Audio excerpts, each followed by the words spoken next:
It's so bright.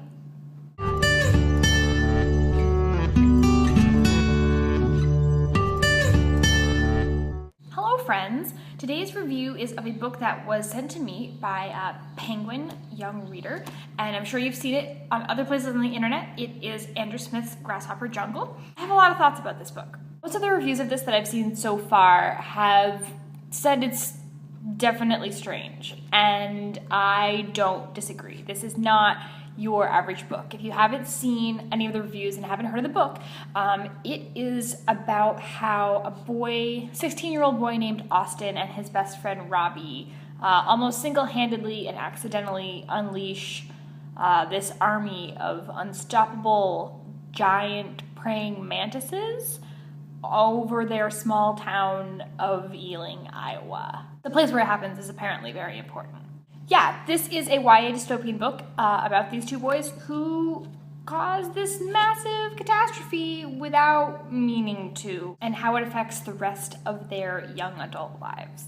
One of the authors on the back of the dust jacket who reviewed the book, John Corey Whaley, likens the writing style in this book to that of Kurt Vonnegut in Slaughterhouse-Five, which I have not yet read. I own it, I will read it, but I haven't yet read it, so I can't confirm or deny that. But the writing style is kind of jumpy. It takes place in 4 parts, this book, and each part is it's denoted by a very large page, but then there are smaller parts within the part. They're not really chapters, they're just sections, and they all have a name pertaining to what each section is about.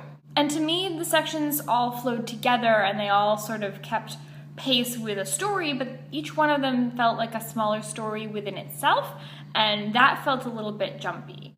The main character, Austin, from whose perspective the book is told, is very obsessed with history and being historian and chronicling every aspect and every important part of each day. He goes on these tangents sort of in his own mind and in his writing about what kind of facts get put down in history, and he's really obsessed with getting the right ones down, so much so that his best friend Robbie and his girlfriend Shan even stop during the day because they know he needs to stop and take time and write things down, and they sit there and they wait for him a lot of the time in the plot while he just writes and writes and writes. And he has a lot of recurring phrases that he thinks of that he brings back, and there are these recurring phrases from history that he uses throughout the book, and you know he's trying to make an important point when those phrases are used. I think this is a very interesting way to write a book, and I think it really makes us think as readers what kind of writing style we're familiar with, and also what kind of characters that we're familiar with. This book, though it is published by Dutton Juvenile, which is the publishing subsidiary of Penguin, this is not for all audiences. There's a lot of material in here. Actually, you should just go watch Ariel Bassett's Sex and Books video, which I'm telling you is really good. She makes mention of why we can't talk about some of these things, or why we don't talk about some of these things. In today's standard societal setting, alliteration, of what is mature content, this book certainly has some mature content in it, and is not for all audiences. I think Andrew Smith really makes us think about what kind of characters we're content with, and what kind of characters are willing to speak the truth at any cost. This book is very clearly about teenagers that are struggling with their sexuality, and that comes out a lot in the dialogue and in the characterizations of them, and they speak very openly and honestly about how confused they are and how they feel and what they want.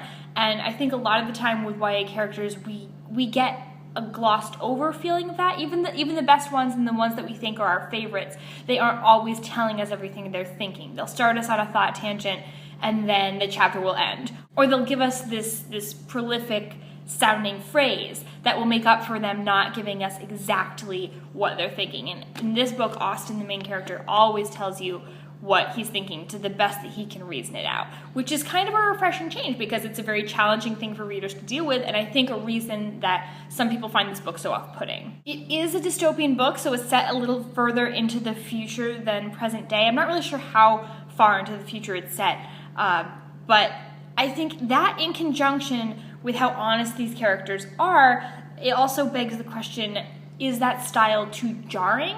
Because it's very jarring for readers, but does it jar us too much to make this book likable and understandable to today's audiences? I think that's a really important question to ask when reading things like this, especially books with such a scientific type overtone as this one has. That being said, I gave this, I think it says 4 stars on Goodreads, but that's because I leaned closer to the 4 side of 3.5 stars. I gave this 3.5 in my own personal reading journal and musings, but it's more towards the 3.5 on the 4 side than it is on the 3 side for me. Also, I wanted to mention the yellow pages on the outside. The book itself is black, and the dust jacket is this really bright lime green color, but the pages are this really, really shocking yellow, and I think that is funny because yellowed pages are normally the sign of wear on a book and a sign that the book is old, and Austen is sort of a historian and he likes history, and I thought that was a nice little clever melding of those two ideas. Whether that's its intention or not, no idea, but I thought it was cute. That being said, I hope you're having lovely weeks and lovely lives, and I will see you very soon with another review.